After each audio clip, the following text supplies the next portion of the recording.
Hi everyone. आदरणीय मंच उपस्थित सभी डॉक्टर्स, पेरेंट्स, थेरेपिस्ट और विशेष अतिथि को मेरा नमस्कार।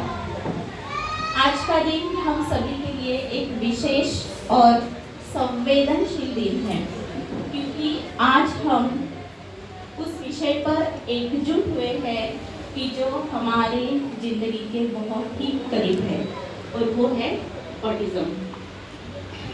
शायद यहाँ पे जब मैं शेयरिंग कर रही होंगी तो मुझे रोना भी आ सकता है, क्योंकि बहुत ही इमोशनल जर्नी है मेरी। और मैं सिर्फ यहाँ भी गई हूँ अपने बच्चे को लेके। तो आज यहाँ हम सब मिलकर ऑटिज्म अवेयरनेस डे मना रहे हैं। तो सबसे पहले जानते हैं कि हम ये दिन क्यों मनाते हैं। ऑटिज्म अवेयरनेस डे यहाँ पे लिखा हुआ है कि हर साल 2 अप्रैल को मनाया जाता है, ताकि दुनिया भर के सभी लोगों को ऑटिज्म के बारे में अवेयर किया जा सके। इसका उद्देश्य लोगों को ये समझाना है कि ऑटिस्टिक चाइल्ड अलग होते हैं, लेकिन कमज़ोर नहीं। अगर समय पर डायग्नोसिस और सही थेरेपी मिले तो उनमें अद्भुत सुधार हो सकते हैं। जब मैं इस सेंटर में आई तब मैंने ऑटिज्म वर्ड पहली बार सुना। इसके पहले मुझे ऑटिज्म वर्ड मालूम नहीं था, सुना नहीं था, और इतने एज की मैं हूँ लेकिन ये ऑटिज्म वर्ड मुझे मालूम नहीं था। मैं तो कोई डॉक्टर नहीं हूँ, थेरेपिस्ट भी नहीं हूँ, लेकिन एज अ पेरेंट्स मैं इतना समझी हूँ कि ऑटिज्म एक न्यूरो डेवलपमेंटल डिसऑर्डर है, और जो बच्चे की कम्युनिकेशन, सोशल स्किल्स और बिहेवियर पर अफेक्ट करता है। और हर बच्चे में ये हर तरह से दिखाई देता है कि जैसे कि किसी में स्पीच की कमी, किसी के बिहेवियर में प्रॉब्लम, तो किसी में हाइपर एक्टिविटी और सोशल इंटरेक्शन की कमी भी दिखाई देती है। भारत में प्रिवेलेंस की बात करें तो WHO के अनुसार हर 100 में से एक बच्चा ऑटिज्म स्पेक्ट्रम पर हो सकता है। लेकिन सबसे बड़ी प्रॉब्लम ये है कि एक्सेप्टेंस की कमी। हमारे देश में ना, और कहीं भी देखो, एक्सेप्टेंस की बहुत कमी होती है हर चीज़ की। तो पेरेंट्स में एक्सेप्टेंस की कमी के कारण बहुत से पेरेंट ये मानने को तैयार ही नहीं होते हैं कि उनके बच्चे को कोई डिफिकल्टी है, और इसी वजह से अर्ली इंटरवेंशन मिस हो जाती है, हमें बहुत देर हो जाती है। अब मैं अपने अनुभव आपके साथ शेयर करना चाहूँगी कि जब मेरा बेटा स्वयं छोटा था तब से मुझे समझ में आ रहा था कि इसमें कुछ अनयूजुअल चीज़ें हैं जो मुझे दिखती है, लेकिन समझ में नहीं आ रहा था कि वो क्या है। इतना तो समझ में आता था कि उसका ब्रेन अच्छा है, लेकिन कुछ तो कमी है, ये मुझे दिखाई देती थी, लेकिन क्या है ये समझ में नहीं आता था। लेकिन जैसे कि मैं और मेरे हस्बैंड, जहाँ मैं रहती हूँ ब्रह्मपुर में, वहाँ के जो मेरे पेडिट्रिशियन हैं उनके पास मैं हमेशा जाती थी, उनके साथ बात करती थी, तो बोलते थे कि आ जाएगा, थोड़ा छोटा है आ जाएगा। ऐसे करते करते 2 साल हो गए, और फिर उसके बाद मुझे उनसे कहना पड़ा कि प्लीज़ सर आप मुझे गाइड कीजिए कि क्या करना है, क्योंकि कुछ तो कमी है। ऑलरेडी मुझे 2 बच्चों का एक्सपीरियंस है और इसमें वो चीज़ मुझे दिखाई नहीं दे रही है। तो फिर उन्होंने सर का एड्रेस मुझे दिया, और मैं पहली बार जब यहाँ पे आई प्राउड्स चाइल्ड डेवलपमेंट सेंटर में, तब सर ने बहुत ही अच्छे तरीके से हम दोनों का, मेरे हस्बैंड और मेरा, एकदम ब्रेन वॉश कर दिया। 20 मिनट्स की हमारी वो अपॉइंटमेंट थी। उस 20 मिनट्स में सर ने स्पष्ट रूप से बताया कि स्वयं को ऑटिज्म है। पहले की भी मेरे पास एक प्रिस्क्रिप्शन थी, वो मैं यहाँ पे नाम नहीं लूँगी, तो वो देखकर सर ने बताया कि स्वयं को ऑटिज्म है। और आप घबराइए मत, क्योंकि ऑटिज्म वर्ड तो मैंने सुना नहीं था, एकदम हम चौंक गए थे कि ऑटिज्म क्या है। तो उन्होंने बहुत अच्छे से बताया था कि आप घबराइए मत, ये कोई डिसीज नहीं है, ये डिफिकल्टी है। अगर डिसीज होता तो इसके ऊपर मेडिसिन होती, ये डिफिकल्टी है तो इसके ऊपर हमें सपोर्ट से, थेरेपी से हम बच्चे में सुधार ला सकते हैं। और वही वर्ड मेरे दिल को छू गया, बहुत अच्छा लगा, बहुत अच्छा लगा कि कुछ हो सकता है, कि यहाँ से मुझे बहुत सारी स्ट्रेंथ मिली। और सर ने ये भी समझाया कि सबसे इम्पोर्टेंट क्या है, तो एक्सेप्टेंस बहुत ज़रूरी है। आप एक्सेप्टेंस रखो कि मेरे बच्चे में ये है। तो सर की ये बात ना मेरे दिल में बहुत उतर गई और वहीं से हमारी जर्नी स्टार्ट हुई एक उम्मीद के साथ। सर ने सबसे पहले एक्सेप्टेंस का महत्व हमें समझाया कि एक्सेप्टेंस क्यों ज़रूरी है, क्योंकि अगर मैं एक्सेप्टेंस ही नहीं रखूँगी तो मैं बच्चे के साथ काम नहीं कर सकूँगी। तो इसीलिए मैंने उसी दिन से, जब मैं कैबिन से बाहर निकली, सेंटर से बाहर निकली, थोड़ा मेरे हस्बैंड का और मेरा वहाँ पे थोड़ा गॉसिपिंग हुआ, एक दूसरे को चिल्लाना, वो वहीं पे छोड़ दिया। और उसी से मैंने पकड़ लिया कि मुझे खुद में और आजू बाजू का जो भी मेरा समाज है उसमें मुझे अवेयरनेस लाना है, एक्सेप्टेंस लाना है। और मैंने खुद से मेरे जितने भी रिश्तेदार हैं उन सभी को स्वयं के ऑटिज्म के बारे में बताना शुरू किया। साथ साथ मैंने मेरे नेबर्स को भी बताना स्टार्ट किया कि मेरे बेटे को ऑटिज्म है। उसके साथ साथ मैंने वहाँ पे मैं वर्क करती हूँ, उस वर्क पर भी जो मेरे स्टाफ के लोग हैं उनको भी मैंने बताना स्टार्ट किया कि मेरे बेटे को ऑटिज्म है। और जब मैंने स्वयं की स्कूल में एडमिशन की तो पहले ही दिन स्वयं की स्कूल के जो क्लास टीचर थे उनसे मैंने कहा कि मेरे बेटे को ऑटिज्म है, लेकिन वो भी बोले कि ये क्या है हमें नहीं पता, आप प्रिंसिपल मैम से बात कीजिए। तो मैं प्रिंसिपल मैम के पास गई, शायद मैं थोड़ा ज़्यादा टाइम ले सकती हूँ मैम, चलेगा? मैम चलेगा, थोड़ा ज़्यादा टाइम ले सकती हूँ? तो प्रिंसिपल मैम के पास गई मैं और उनको बताया कि मेरे बेटे को ऑटिज्म है, थेरेपी चल रही है, मैं घर पे काम कर रही हूँ। तो इतना मैं खुश हुई कि जो वहाँ के प्रिंसिपल थे ना वो भी अवेयर थे, उनको ऑटिज्म के बारे में पता था, तो उन्होंने मुझे सपोर्ट किया। लेकिन उन्होंने कहा कि आप मुझे 8 दिन दे दो, मैं स्वयं को देखूंगी कि वो हार्मफुल तो नहीं है, वो बच्चों को मारेगा तो नहीं। तो मैंने कहा मैम वो बच्चों को नहीं मारेगा, वो बहुत काम है, अच्छा है और हमारी थेरेपी चल रही है। तो ये मेरा पॉजिटिव थिंकिंग देख के उन्होंने मेरे स्वयं को एडमिशन दे दी और वहाँ से हमारी स्कूल की भी जर्नी स्टार्ट हुई। सर जो भी मुझे टारगेट देते थे कि जैसे पार्क जाना है, दूसरा सोशल स्टोरीज बनाना है, स्क्रीन 0 करना है या डाइट स्ट्रिक्टली फॉलो करना, मैं हर बात को पूरे शिद्दत से फॉलो करती थी।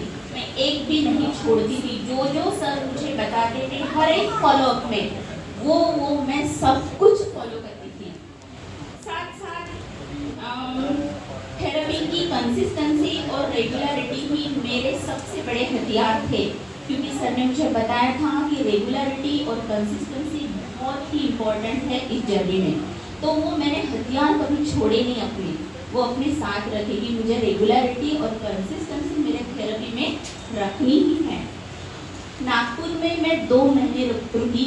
सर ने मुझे बताया था कि आपको यहाँ 6 महीने रुकना होगा, लेकिन इम्पॉसिबल था क्योंकि मैं वर्किंग हूँ, इतनी छुट्टी नहीं ले सकती थी। पहले ही स्वयं मेरा IVF बेबी है तो बहुत सारी छुट्टियाँ हो चुकी थी, लेकिन मैंने सिर्फ 2 महीने का वक्त लिया और रेगुलर 2 महीने सेंटर में आके थेरेपी करवा ली। और उन 2 महीनों में मैंने जो भी मेरे थेरेपिस्ट थे, पहले थेरेपिस्ट थे, मैं उनका नाम लूँगी, मुझे यहाँ पे दिख नहीं रहे हैं, वो नेहा मैम थे मेरे पहले थेरेपिस्ट। तो उनका बहुत सपोर्ट मिला। 10 दिन तो हमारे ऐसे ही चले गए थे, काटना खींचना पोंछना ये कर रहा था स्वयं उनको, 10 दिन ऐसे ही चले गए थे।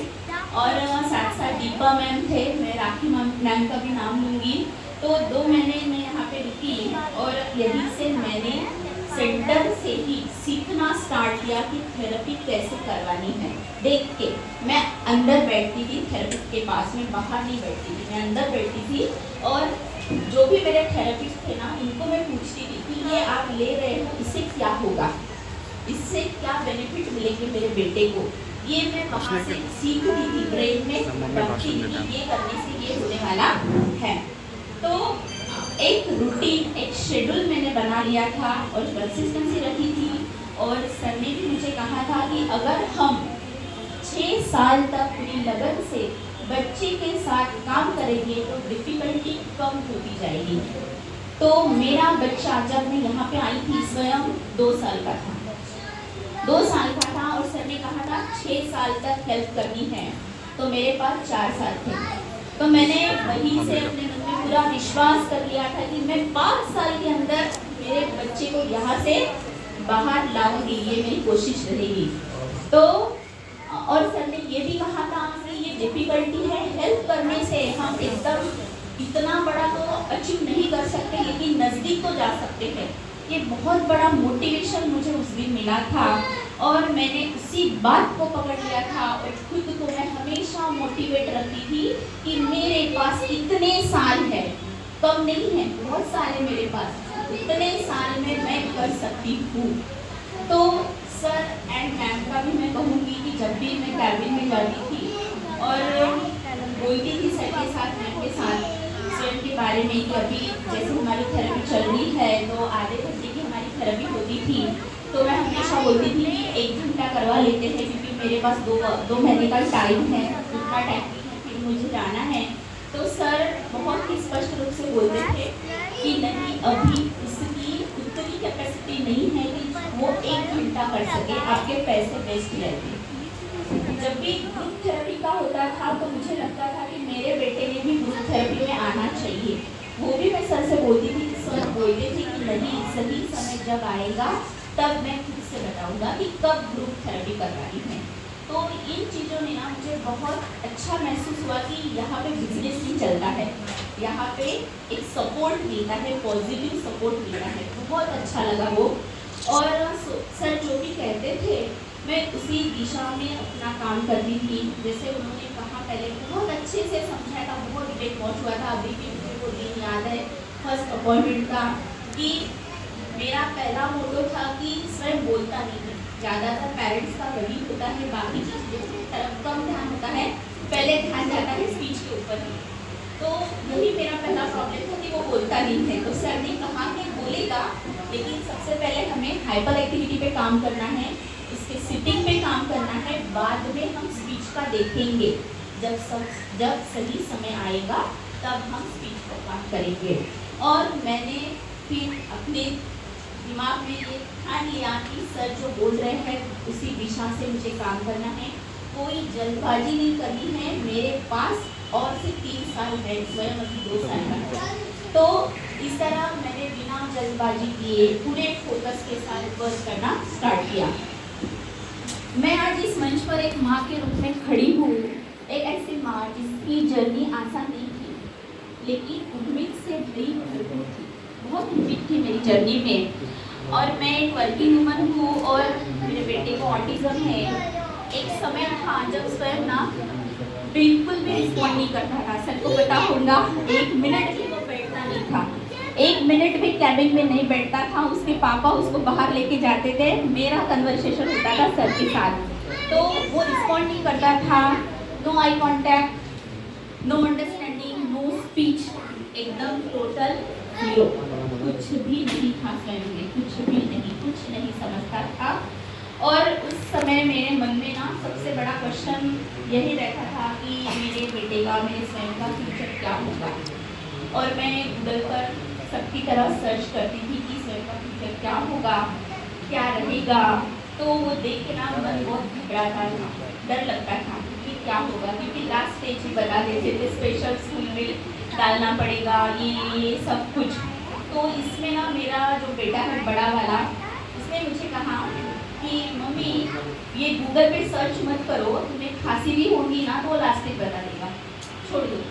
आप जिनके पास जा रहे हो उनके थेरेपी पे विश्वास रखो, वो बोल रहे हैं ना कि ये हो सकता है, आप वर्क करो। ऐसे मेरे बड़े बेटे ने मुझे कहा वो छोड़ दो गूगल देखना। फिर भी एक माँ का मन नहीं नहीं रुकता है। और मैं पहले से ही थोड़ा अवेयर थी इस बारे में, तो मैं जहाँ सर जैसे बोलते थे कि गार्डन में जाना है, तो गार्डन में जो भी मुझे बच्चे ऐसे दिखते थे ना, मैं उनके मम्मी पापा के पास जाती थी, उनसे पूछती थी कि क्या क्या सिम्टम्स है। ऐसे मन में शक होता था कि इसको ऑटिज्म तो नहीं होगा, इसको ये तो नहीं होगा। तो ऐसे मैं पार्क में कहीं भी जाऊँ तो थोड़ा मेरा रहता था। तो ऐसे ढूंढते ढूंढते कई पेरेंट्स मुझे मिले मेरे पहचान वाले, कि जो हमारे बहुत ही क्लोज थे, लेकिन मुझे मालूम नहीं था, लेकिन पता चला कि उनके बेटे को भी ऑटिज्म विद ADHD है। तो मैं उनके यहाँ गई थी मिलने के लिए। अभी तो उनका बच्चा 12th में होगा शायद से, तो तब वो 8th में वगैरह था। तो उन्होंने मुझे कहा कि हमें ऐसे कोई डॉक्टर नहीं मिले, क्योंकि मैंने सर की बहुत तारीफ कर दी थी वहाँ की, इतने दिनों में मेरे बच्चे में इतना सारा ये आ रहा है। तो वो भी बहुत खुश हुए थे, लेकिन उन्होंने मुझे एडवाइस दिया था कि आप ना स्टेम सेल थेरेपी करवाओ, उससे और बेनिफिट होगा। हमने अभी करवाई है, लेकिन अभी ये बड़ा हुआ है तो इसमें उतना नहीं है, लेकिन स्वयं अभी छोटा है तो आप करवाओ। तो मैंने ना अपॉइंटमेंट भी ले चुकी थी, मैं मुझे जाना था वो करने के लिए, मैंने सब प्लानिंग वगैरह कर लिया था कि ये करना ही है। तो जैसे मैंने आपको बताया कि मैं अपने रिलेटिव्स के साथ भी सब चीज़ें शेयर करती हूँ, तो मैं अपने भाई को बहुत मानती हूँ। तो मैंने अपने भाई से बात की कि अरे ऐसा ऐसी बात है स्टेम सेल थेरेपी की, तो वो मैं करवाना चाहती हूँ।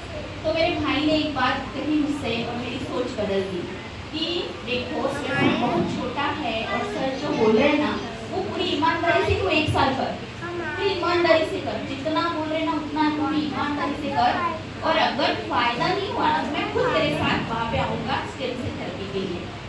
तो मेरी सोच वहीं से बदल गई, और मैंने ना पूरी शिद्दत के साथ जो जो सर बताते थे, जो जो टारगेट होते थे हमारे हर एक फॉलोअप में, जो जो होता था वो मैं पूरा ना डेडिकेशन के साथ करती गई। और यकीन मानिए जो 1 साल की मेहनत थी, वो मेहनत ना मेरे स्वयं की और मेरी ज़िंदगी उस मेहनत में बदल दी। मुझे वो कराने की ज़रूरत ही नहीं पड़ी। मैंने जब सेंटर में थेरेपी शुरू की और 1 महीने बाद जब मेरा फॉलोअप हुआ, जैसे नेहा मैम मेरे फर्स्ट थेरेपिस्ट थे, 10 दिन तो ऐसे ही चले गए थे, 20 दिन का ही काम हुआ था, लेकिन 1 महीने के बाद का जो फॉलोअप था तो मैं बहुत खुश थी, क्योंकि मुझे वो राइटिंग में देना था फॉलोअप कि क्या क्या इम्प्रूवमेंट हुआ है। तो मैंने पहली लाइन लिखी थी कि मेरा बेटा अभी 5 मिनट बैठता है, बहुत खुश हो गई थी मैं। और दूसरी लाइन थी कि उसने नोज दिखाया था और आईज दिखाए थे। ये बहुत बड़ा अचीवमेंट मुझे लगा था कि 20 दिन में स्वयं 5 मिनट बैठ सकता है, नोज और आईज दिखा सकता है, ये कितनी बड़ी बात है। तो ऐसे में खुद को मोटिवेट करती रहती थी। तो मैं पेरेंट्स से कहना चाहूँगी कि देखिए मैं कोई वर्किंग वूमन हूँ, बच्चे को समय देना मेरे लिए ना बहुत ही चैलेंजिंग था, बट मैंने कभी हार नहीं मानी। हर दिन देखिए आप सुनिए, हर दिन मैंने 3 घंटे मेरे स्वयं को दिए हैं। मैं वर्किंग होकर भी मैं 3 घंटे का मेरे बेटे के साथ मेरा शेड्यूल था। उसमें मैं कितनी भी थकी क्यों ना हूँ, जैसे मैं टीचर पेशे से हूँ, 10 से 5 तक मेरी ड्यूटी होती है, आने में 6 बजते हैं, और थकी हुई ही रहती हूँ क्योंकि बच्चों के ऊपर हमें चिल्लाना पड़ता है, बच्चों के साथ काम करना पड़ता है। फिर भी मैं घर में आके 3 आवर्स की थेरेपी मेरे बेटे के साथ लेती थी। और जो भी सर बोलते थे कि डेली पार्क जाना है, मैंने पार्क कभी नहीं छोड़ा। सिर्फ बारिश के दिनों में हमारा पार्क छूटा है, लेकिन कंटिन्यू पार्क था। उसके साथ साथ खुद की क्रिएटिविटी से मैं एक ही पार्क में नहीं जाती थी, एक्सपोजर मिलना चाहिए मेरे बेटे को। इसीलिए जितने मेरे ब्रह्मपुरी में पार्क है, सबने बोला था जितना दूर होगा चलेगा, लेकिन पार्क जाना है। 3 किलोमीटर हो या 4 किलोमीटर हो, लेकिन पार्क जाना है। तो उससे मैंने क्या सीखा कि मुझे पार्क में जाना है तो मैं एक ही पार्क में क्यों जाऊँ, ब्रह्मपुरी में जितने पार्क है उतने पार्क में जाना है। तो डेली अलग अलग पार्क में मैं अपने बच्चे को लेके जाती थी। मेरे हस्बैंड का भी बहुत बड़ा सपोर्ट है इसमें। और स्वयं के स्कूल में भी मैं वीकली विजिट करती थी, वीकली, एक भी वीक मैंने छोड़ा नहीं था। वीकली विजिट थी, कॉल था, अगर विजिट नहीं हुई तो कॉल था कि क्या बताओ, हम वर्क करेंगे।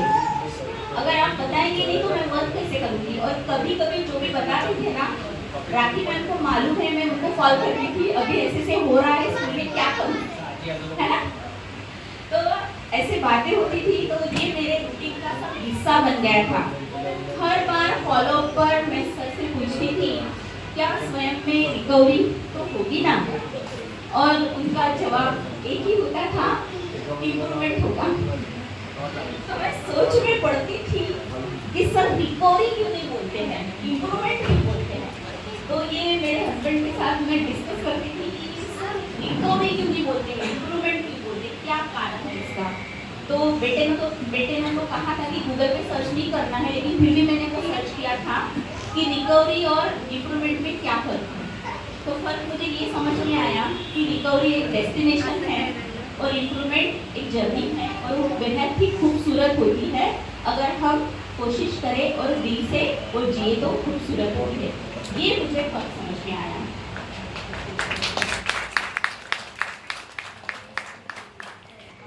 और फिर इस जर्नी में चलते चलते, ये हमारी 2 साल की जर्नी है, इस जर्नी में चलते चलते एक दिन ऐसा आया कि डॉक्टर सरोज सर ने कहा, बहुत ही अच्छे अंदाज में उन्होंने कहा कि अभी आपको फॉलो को आने की जरूरत नहीं है, स्वयं को कोई भी थेरेपी या मेडिसिन की जरूरत नहीं है।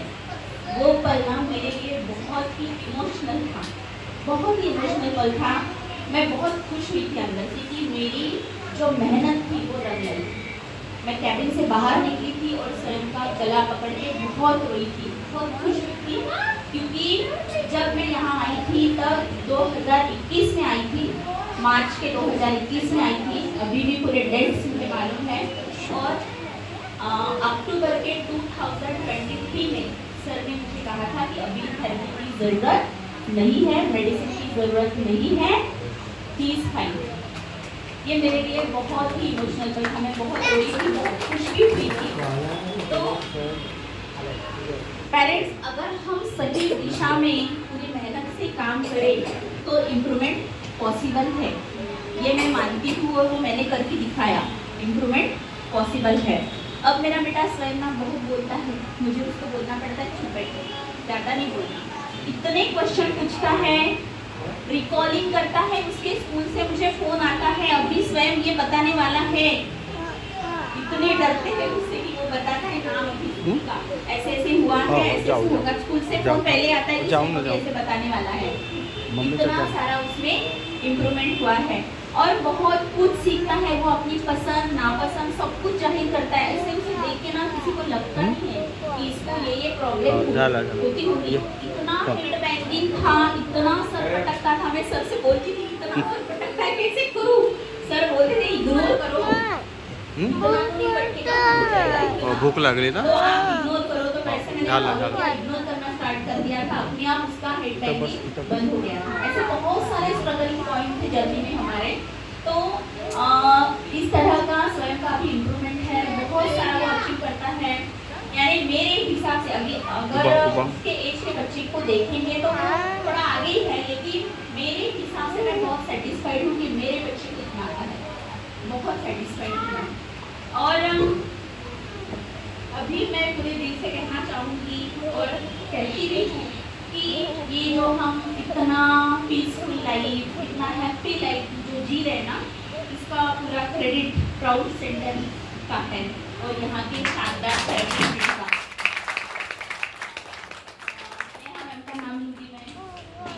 बस ना थोड़ा 2 मिनट मुझे और राखी मैम का भी नाम कि उन्होंने मेरे बेटे को सिर्फ थेरेपी नहीं दी तो मुझे भी भूख लगी, देखो भूख लगी तो अभी वो अपनी पूरी चीजें बता देता है, ठीक है मिलेगा नाश्ता मिलेगा।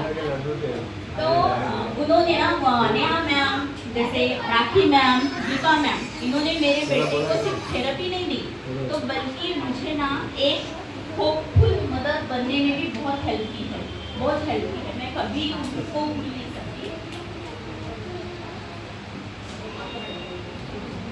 और पेरेंट्स, आप सभी से मैं ये कहना चाहूँगी कि एक बात आप हमेशा याद रखिए कि थेरेपी हम कितने घंटे लेते हैं ये मायने नहीं रखता है। जैसे मैंने कहा ना मैं 3 घंटे लेती थी, तो ये मायने नहीं रखता है हम उसे कितनी सिंसियरिटी से करते हैं और उसे गोल बेस कंसिस्टेंसी कितनी है उसमें, ये सब उसी का फर्क होता है। और आज मैं जो कुछ भी यहाँ पे कह पा रही हूँ, जो कुछ भी मैंने अचीव किया है, वे मेरे अकेले से नहीं हुआ है। इस जर्नी में डॉक्टर दिनेश खरोच सर, प्रज्ञा मैम, सभी थेरेपिस्ट, मेरे हस्बैंड, उनका भी बहुत बड़ा रोल है। बहुत हेल्प करते थे खाना वाना सब बनाने में, क्योंकि बच्चे को हम 3 आवर्स का टाइम दे सके। और मेरा बड़ा बेटा जो बेंगलोर में पढ़ता है, निशाद, उसका भी बहुत बड़ा हाथ है, क्योंकि मेरी थिंकिंग क्या थी, हम दोनों भी ये बोलते थे कि स्वयं को ना बड़ा होके जेरोक्स मशीन खोल के देंगे और जेरोक्स की दुकान चलाएगा। तो उसने कहा था कि एक्चुअली थिंकिंग क्यों ऐसे रखती हो मम्मी, ऑटिस्टिक बच्चे भी बहुत कुछ अचीव करते हैं, वो बहुत कुछ अचीव करेगा, ये थिंकिंग छोड़ दो। तो उसका भी बहुत बड़ा हाथ है इस जर्नी में। और मेरे फैमिली मेम्बर्स, स्वयं के स्कूल के टीचर्स का भी बहुत बड़ा हाथ है, उन्होंने भी बहुत सपोर्ट किया मुझे, वहाँ के हेड मिस्ट्रेस मैम। और मेरे घर में सबसे बड़ा रोल किनका है, तो जो हम पूरी वर्किंग हैं, हम बाहर जाते हैं, तो मुझे तो स्वयं को रात को ही झेलना पड़ता था। बाकी पूरा स्कूल से आने के बाद 1 बजे से लेकर 6 बजे तक जो उसकी केयर टेकर है हमारी काकू, वो झेलते थे उसे इतना घंटे। ये स्वयं ना उनको इतना मारता था, बैट से मारता था, काटता था, ऐसे बाल खींचता था, थूकता था उनके ऊपर, बहुत कुछ। फिर भी उन्होंने अपना काम नहीं छोड़ा, उन्होंने बहुत सपोर्ट किया मुझे कि मैं आपको इसको अचीव करने में हेल्प करूँगी। बहुत बड़ा हेल्प है उनका। और मेरे जो नेबर्स हैं उन्होंने भी मुझे बहुत हेल्प की, क्योंकि जैसे सर बोलते हैं कि एक्सपोजर बच्चे को मिलना चाहिए, तो मैं क्या करती थी कि आजू बाजू के जितने भी मेरे पड़ोस वाले हैं ना, उनके घर में भी मैं 10 मिनट के लिए लेके जाती थी कि वहाँ पे वो शांत बैठना चाहिए, वो सीखना चाहिए कि दूसरे के घर में जाके भी उसने शांत बैठना है, चीज़ों को हाथ नहीं लगाना। ये सिखाने के लिए मैं 10 मिनट के लिए लेके जाती थी। तो उनका भी बहुत सपोर्ट मुझे मिला। वो स्वयं अगर उनकी घर की चीज़ें फेंकता था तो वो कुछ चिल्लाते नहीं थे, क्योंकि मैंने उन्हें पहले बता दिया था कि थेरेपी चल रही है और ये हम ना आपके घर थेरेपी के लिए ही आए हैं 10 मिनट के लिए। तो वो भी सपोर्ट करते थे। और मेरा एक ग्रुप है सपोर्टिव फ्रेंड्स का, तो वहाँ से भी मुझे बहुत सपोर्ट मिलता था कि वो बोलते थे कि आप में वो है, आप टीचर को आप कर सकते हो, आप मेहनत कर सकते हो, आप स्वयं में इम्प्रूवमेंट ला सकते हो, आप एक मोटिवेशन दे सकते हो, हर एक पेरेंट्स को आप ये कर सकते हो। तो वहाँ से भी मुझे बहुत बड़ा सपोर्ट मिला और इनके बिना मेरी ये जर्नी संभव ही नहीं थी। आज मैं दिल से धन्यवाद कहना चाहती हूँ डॉक्टर दिनेश सर और उनकी पत्नी प्रज्ञा मैम का, और प्राउड चाइल्ड डेवलपमेंट सेंटर की पूरी टीम का, जिन्होंने मुझे यहाँ पे बुलाया, मुझे ये मंच दिया, ताकि अपने अनुभव जितने भी, अभी तो मैंने बहुत शॉर्ट बताए हैं, बहुत सारे अनुभव है मेरे पास, अभी बोलूँगी तो पूरे 2 घंटे लग जाएंगे, इतना बड़ा जर्नी, इतनी बड़ी जर्नी है। और अपने अनुभव यहाँ पे शेयर करने के लिए मुझे बुलाया तो प्रज्ञा मैम, आपने जिस अपने मन से और जिस एनकरेजमेंट से मुझे बुलाया, थैंक यू सो मच कि आपने मुझे कहा कि आप आओ और ऑटिज्म को लेकर अवेयरनेस क्रिएट करना और दूसरी मदर्स को उम्मीद देना, ये मेरे लिए सिर्फ एक जिम्मेदारी नहीं है, तो बल्कि एक सेवा है। तो इसीलिए मैंने वो चैनल भी ओपन किया था कि एक वर्किंग मदर भी कर सकती है, ये मोटिवेशन वर्किंग मदर को मिले कि वर्किंग मदर भी कर सकती है अपने बच्चे के साथ काम। तो ये जर्नी मेरे लिए एक सेवा जैसी है जो दिल से जुड़ी है, और इसके लिए मैं सभी की दिल से आभारी हूँ कि आपने मुझे इसका हिस्सा बनाया। और अंत में मैं यही कहूँगी, हार मत मानिए, उम्मीद मत छोड़िए और कोशिश करते रहिए। ये जर्नी मुश्किल जरूर है, लेकिन ब्यूटीफुल बनाना अपने हाथ में है, बराबर है ना? जर्नी मुश्किल जरूर है, लेकिन ब्यूटीफुल हम बना सकते हैं, जैसे मैंने अपनी जर्नी को ब्यूटीफुल बनाया है, ठीक है? और इम्प्रूवमेंट जरूर आएगा, काम करना है बच्चे के साथ। पेशेंस बहुत ज़रूरी होते हैं इस जर्नी में, हमें पेशेंस बहुत रखने पड़ते हैं, पेशेंस के साथ काम काम करेंगे तो इम्प्रूवमेंट मिलता है बहुत। मुझे भी गुस्सा आता था, ऐसे लगता था कि क्या करूँ क्या नहीं, इधर से मारूँ कि उधर से मारूँ, इतना इरिटेट होती थी कभी कभी। लेकिन पेशेंस से बहुत काम करना पड़ता है। और हर बच्चा अगर हम इस तरह से काम करेंगे ना तो वो सितारा बनेगा। जैसे एक थोड़ा प्राउड मोमेंट मैं आपके साथ अंत में कहना चाहूँगी कि जब भी मैं स्वयं के स्कूल में जाती हूँ ना, जैसे मेरी एंट्री होती है स्कूल में, तो जितना भी स्टाफ है यहाँ का 10th तक का, सब मुझे बोलते हैं अंशों की मदर आई है। इतनी फेमस है स्कूल में अंशों के वजह से। तो ये भी मेरे लिए बहुत प्राउड फील होता है कि अंशों स्पेशल चाइल्ड है, इसलिए मैं फेमस हूँ। बराबर है, लेकिन नसीब से मिलता है।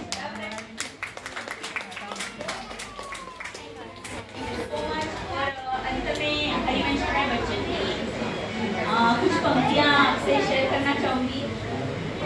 असफलता एक चुनौती है, स्वीकार करो। असफलता एक चुनौती है, स्वीकार करो। क्या कमी रह गई देखो और सुधार करो, जो मैंने किया।